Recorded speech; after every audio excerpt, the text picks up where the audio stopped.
Hey guys, sorry I am not in the garage filming this video. I wanted to give you my experience of how to actually change the master clutch cylinder. And guess what guys, I did the clutch at the same time. I think it's a no-brainer. I see a lot of people, they do the master clutch cylinder only, but you're right there. Why not change your clutch? Might as well put a fresh clutch in there, save the other one. If you ever have a rainy day or someone needs the part, you know, it's just really simple to do. And so yeah, let's go ahead and dive into this video. Now for many years, you guys know that one of the worst things about owning a Viper is getting Viper owners together. We have a small group now, it's called Viper Glory. And there's just an amazing group of guys. We started it maybe about 3 months ago, and there's 5 of us. There's myself, Jet, Shane, Matt, and Bart. And basically we get together during the week or weekends sometimes, on holidays, and just have a fun day together, right?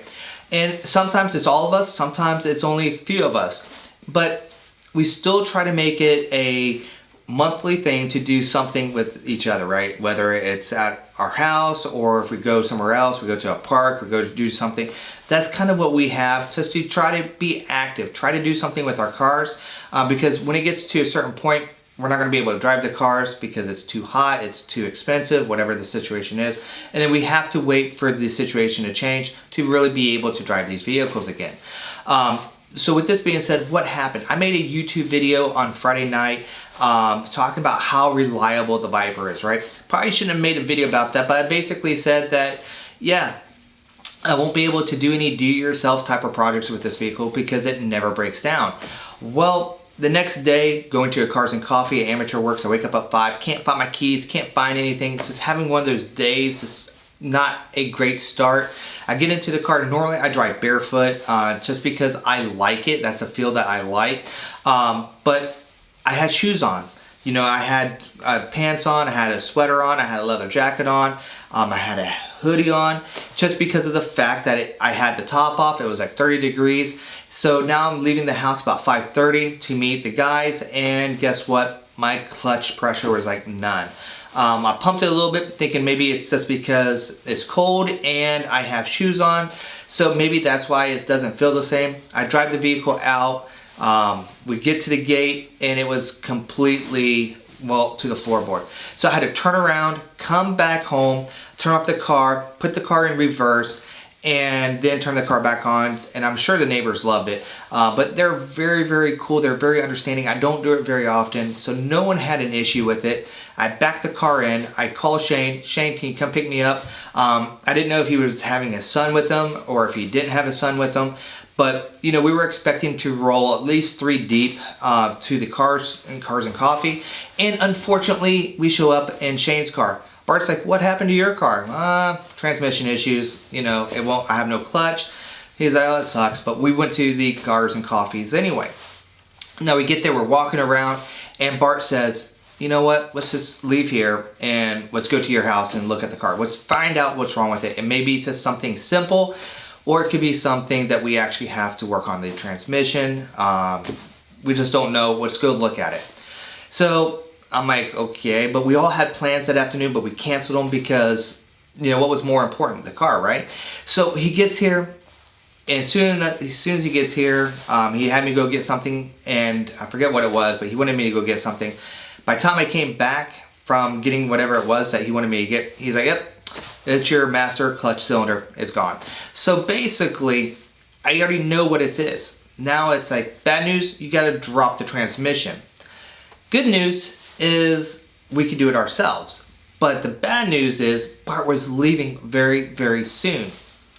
So I thought it was going to be a project that Shane, Matt, and I would probably be doing, and Jet as well. That's really who I thought was going to be a part of this. I didn't think Bart was going to be here. So I was like, okay, well, if it sits for 4 months, 6 months, so be it. I'll get to it and I can make some good content on YouTube, right? Not doing it in a hurry, but just, you know, doing it over a period of time. Well, we went to another car meet a few days later, and Bart's like, look, I'm going to be here for another 2 to 3 weeks. If you get the parts in, I'll do it with you. I'm like, okay. And normally Bart's I help you do it is him doing it himself. I want to learn as well. So I'm like, yeah, I can do it, but I want to be there to really learn how to do this.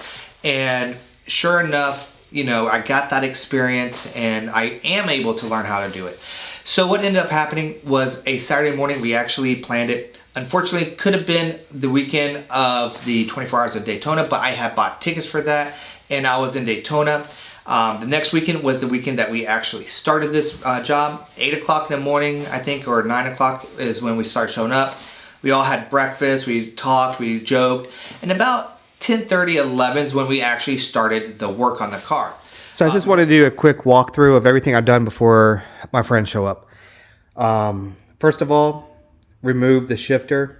That's something that you don't have to remove the whole bezel, like I said earlier. It will come out without removing the bezel. You just got to get the boot down for you to be able to remove the actual nut. Next thing that you have to do is the belly plate. That may not be the correct terminology, but that's the terminology I'm using. Then it's underneath the vehicle.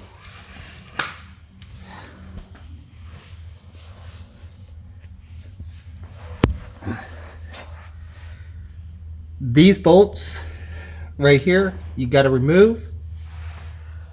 You also got to do the support for the transmission.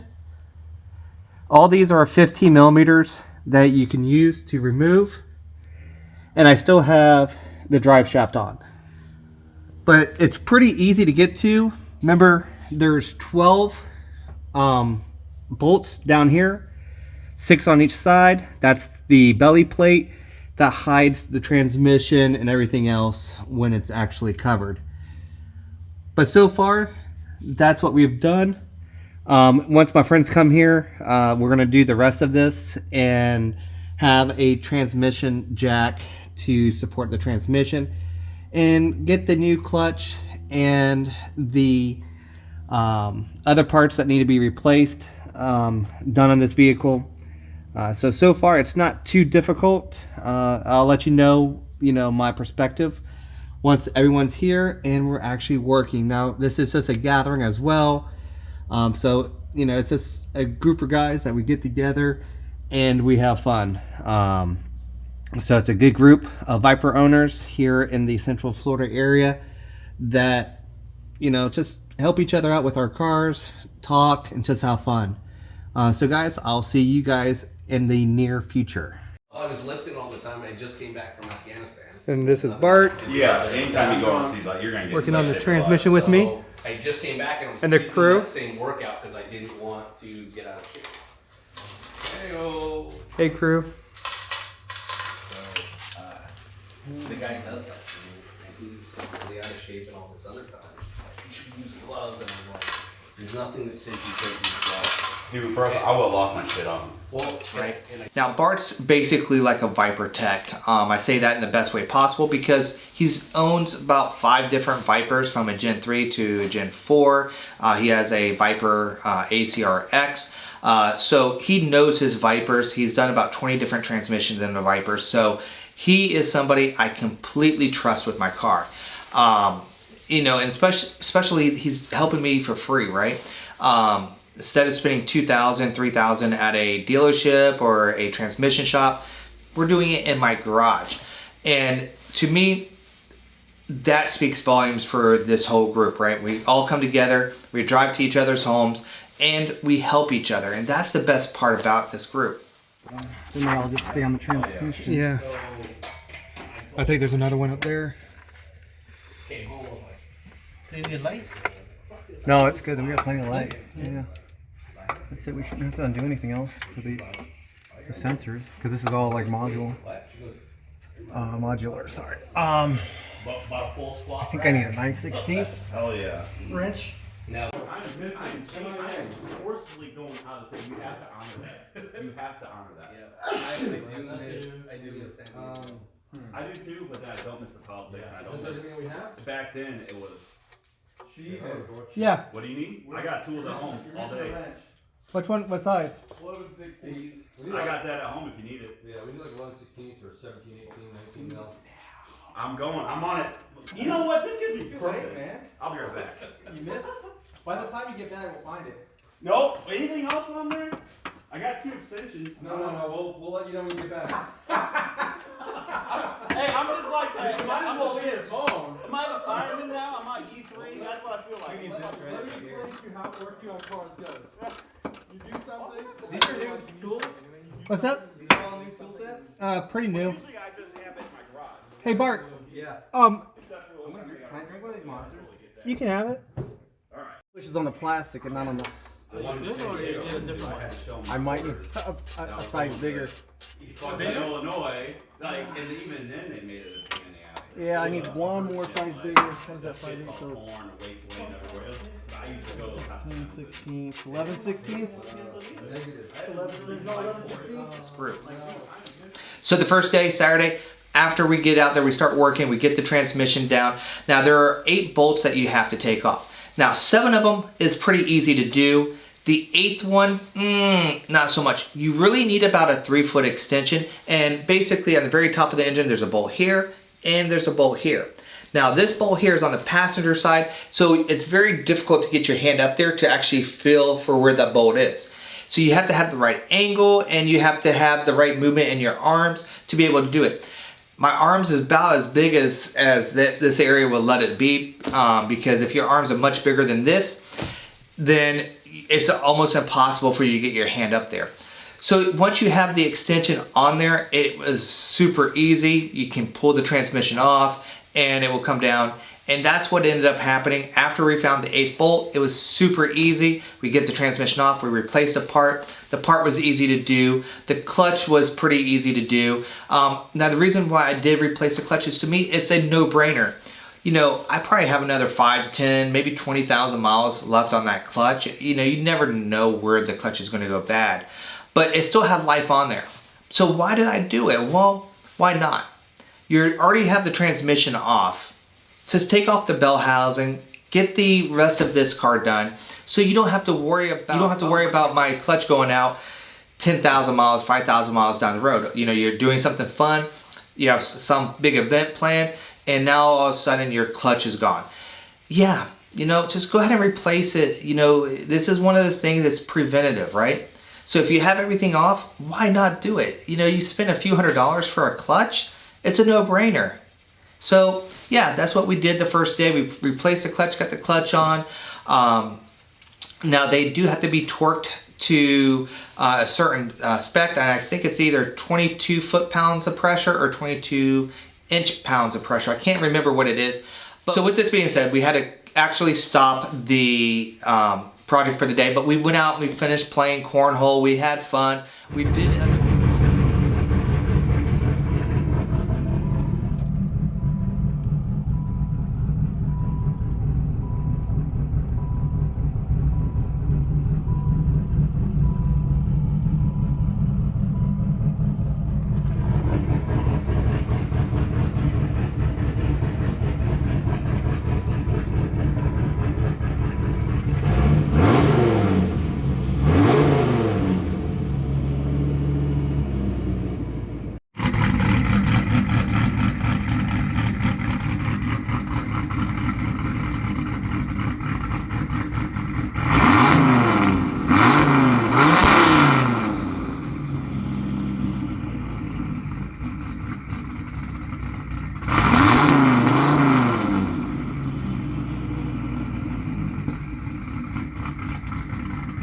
fun. We did other different activities just to enjoy each other's time. And then the next weekend was a weekend that we finished. Saturday was a Viper gathering. We did just a lunch slash dinner at Bart's house, and we just enjoyed each other, just joked, talked cars, talked life, you know, pick on each other, joke with each other, and just really enjoyed the moment. Next day, Bart came over at 8 o'clock in the morning. One of the tools snapped, so we had to go to O'Reilly's, do a tool run. We get the part in. We actually bought different extensions as well, because that's the biggest issue with the clutch, the master clutch cylinder, is having the bolts on the top being done. We get everything done, we put it back up, and it was up together in less than probably an hour. Well, we actually also installed a bleeder on here, and basically what ended up happening is I didn't tighten the bleeder tight enough. It was tight, but it wasn't tight enough. So once we ran it to the engine bay up over and zip tied it, yeah, we found out that it wasn't tight, right? So we had to redo everything. We had to drop down the whole clutch again. I mean, we had to drop down the whole transmission again. We had to unbolt everything. Now, a lot of people, they take off the drivetrain. You don't need to take off the drivetrain when you do these. You don't need to put anything in there. You don't have to hold it with anything. Just leave the drivetrain there. Just unbolt it from the rear end and just let it drop. It's fine. It's not going to leak and you won't lose any fluid. So with that being said, I was making lunch. Bart basically did this in about 45 minutes. He had the whole car back apart again. We ate lunch. We come back out. We tightened the bleeder. We put it back together. And the car was ready in like 2.5 hours again. So if you are patient, if you do it over a period of time, it does take time to do, but understand that if you know exactly what you're doing and this is something you've done a million times, guess what? You probably can do this in like 2.5, 3 hours max. I mean, so you can definitely get in your car, you can definitely work on these cars, and that's why I love the Viper so much. I love my friends. I love the fact that, you know, they're all willing to come over and help you.